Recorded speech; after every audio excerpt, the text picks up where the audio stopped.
something in anger, I say, yeah, I get it, I understand it. And then immediately the other person's tone changes. It's a proven fact that you can change the tone of the other person. You can control the communication by learning this. And when you can control the communication, you are control of the environment you are in. And that's a very powerful technique. And by changing the tone of the other person, then I immediately bring him to boredom. From there, I bring him to cheerfulness and enthusiasm. Then we do the conversation. I don't want to do conversation in anger tone. It will be only a fighting match and it will only create a stress and more stress. So that's one thing, shifting the tone in which we communicate and how we communicate. So in communication, handling stress through communication, that's what is also in my book, which I wrote about. We all communicate. Where maybe I can, Rohan, you want to help me? Yeah. We'll just do a quick drill again. So A is communicating to B, and with I want to say, how are you? You right? Right. So they don't remember. Okay. So my total attention as a parent and intention, positive intention, is on Rohan, and that's where my communication happens. Now, if he's not interested in talking to me, he might be looking at something else and doing some work. And I'm still trying to communicate with him. Hey, you're listening, you need to get the homework done. He's busy in his phone. Yeah. And after 4 years, there's no reply and there's no communication. So effective communication has not happened. The communication has broken down. And when the communication is broken down, the understanding does not happen. Now, Rohan wants to say something to me. B is originating and A has to duplicate. Say something. How was your day, right? I'm very busy. So his question was, how was your day? I did not duplicate it. I started talking about what I wanted to talk. The movie was good and I went to the movie. You wanted to go to the movie. Now, he did not get the answer to the question he asked me, how was the day? So there's no two-way communication. And these are the kind of simple scenarios which breaks down the communication. And the communication breaks down, understanding breaks down, reality breaks down, trust breaks down, and then there is all chaos and confusion. But so this could be whole another set of full workshop. But that's where we go about that total positive intention, full attention, with duplication what the other person is saying, and total interest. And that's where the effective communication happens. But thank you so much for your... So, these are the some various simple scenarios in two-way communication between parents and kids. And I'm taking on one of friend's kids' example. The kids' room was in the first floor and the kitchen was in the downstairs. And the parent would always say, hey, the food is ready, come down. And once, twice, thrice. But the final fourth time, the kid will come down and the mom is already angry. And the kid would say, Mom, why are you angry every time I come down? Did not know that there have been 4 times he has tried to reach you. So the distance was a barrier in this case. Because the distance was so much, the communication was not happening effectively. And then, by the time kid came down, the tone of the mom was already gone to anger. And then the conversation which will follow from there will not be good. It will not be a good cordial conversation because the tones have changed to anger now. And in anger, you can only have conflict. So, with that, as a parent, what can one do? Simple things. One thing which I would ask my kids or kids of neighbor, are you happy? I'm not going to ask him, how much have you achieved? Or what are your grades at this point of time? I'm asking, are you happy? And if they say, no, I'm not feeling happy, then I'll say, what is bothering you? And then, the process starts. So give the kids a platform so that they can share their feelings and tell what they're feeling, how they're feeling, and be able to trust you that without being judgment, you will be able to be a partner with them to understand what they're going through, and then work together to find a solution to resolve it.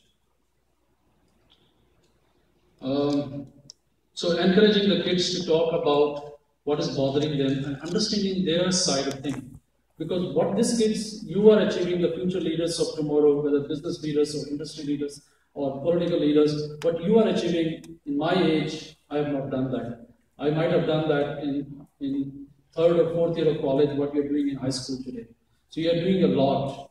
So as a parent, it's very important to understand what the kids are going through and how they're feeling, and have an open dialogue. Because home is the safest place where the kids have the best opportunity to express themselves and have someone who understands them.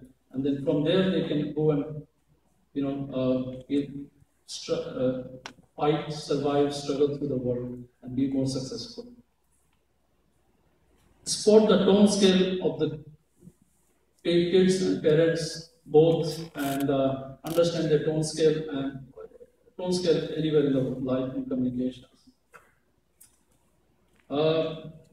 Make them involved in things which gives them something outside totally, which makes them feel that contributing to this world, giving away out to this world, and that, because I saw in previous slides that a lot of the kids, they measure their self-worth based on their academics. No. You are a human being, and the human being is basically here to be happy and contribute to this world in many, many meaningful ways. So if there are projects like this, Agents of Change, where I'm sure you have done a great job, it gives a sense of accomplishment, but it is not part of your academics, it's not part of anything. So something which is meaningful, which gives a meaning, as you said, which gives meaning to you and creates happiness, that's something which parents should encourage kids doing it. Whether just going and helping the homeless in the weekend, or doing something which makes you happy, and cultivate compassion, kindness, and gratitude.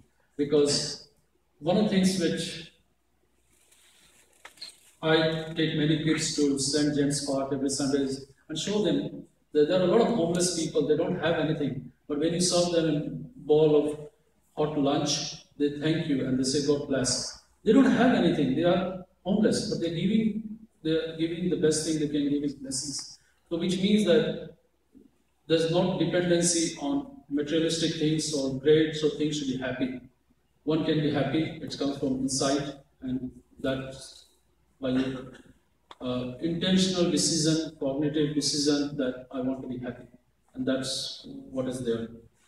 So to be having an effective communication, when I was communicating with you now, or with one person or 100%, it is to be in present moment. One has to be in present moment. What does that mean?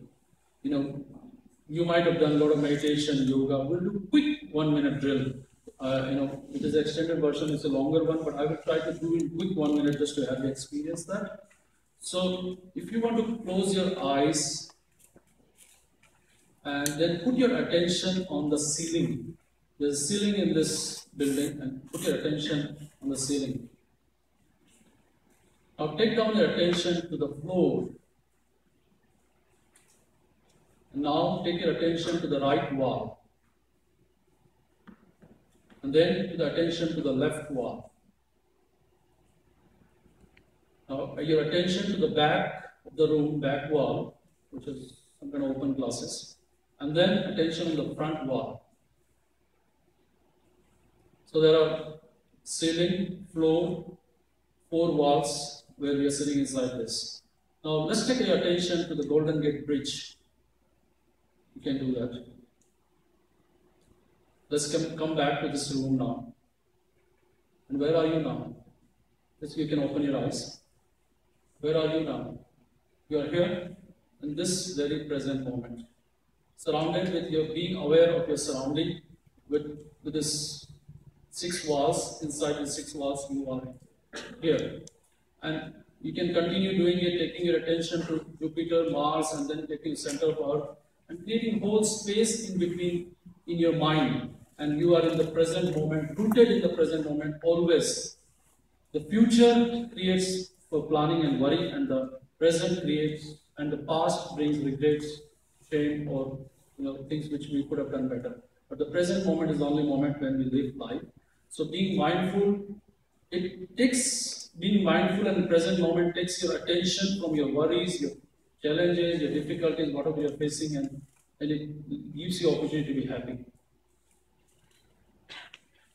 So with that, I will end. These are some of the quotes I've taken from some spiritual leaders who have influenced my life a lot, Dalai Lama, Sri Sri Ravi Shankar, whom I had the opportunity to work and spend time with on this monks. We're talking about happiness revolution, and we are happiest when we are lost in the moment, in the present moment, or for real happiness, it comes from warm heart and compassion and kind. And that's what you strive to be a better human being. And with that, I will open up to a few questions if I have some time. Yeah, thank you.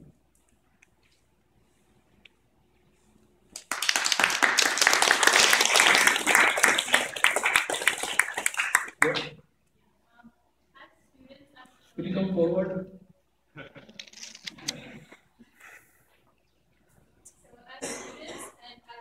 What is something we can do to improve our relationship with our parents?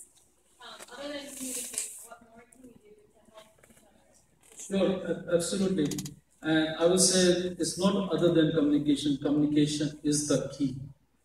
It is the communication which is the key. So it's a great question, and I would say that I'm not trying to preach, but parents are the best friends you can have who will give unconditional love in all situations in life. And knowing your good situation, your bad situation, your mistakes and things, and they are the one whom you can talk confidently, open up completely. No matter what you are going through, you have achieved 100 things, talk about it. You have failed into 5 things, talk about it, and how you feel. Well, some days one could feel miserable, someday one could feel great, but express the feeling. And if one should have the trust in the parents to open it up, do that communication, and you need one person or few person like that in your life who could listen to that and understand that and without any judgment. And parents are one of them. The friends could be other one. But what can we do better? Let's go back quickly to this slide. Using the tone scale. Going back to Dr. Sullivan's graph, when we are overworked, we are in anger and anxiety and stressed. And under that stressful behavior, often the tone becomes antagonistic or angry. And that comes out in our communication. The parent on the other side is thinking, why is he or she behaving with me like that? I mean, why cannot she talk to me nicely? I know she's going to have difficulty, but why she cannot talk to me nicely? So the parent has to understand this is what the child is going through, show them the graph, and then when the anger happens, let the parent step back and give the time to relax or take a walk around the block and bring the tone up to happiness, cheerful, and then communicate it. But that understanding has to be developed. I don't know if I answered your question fully. Thank you.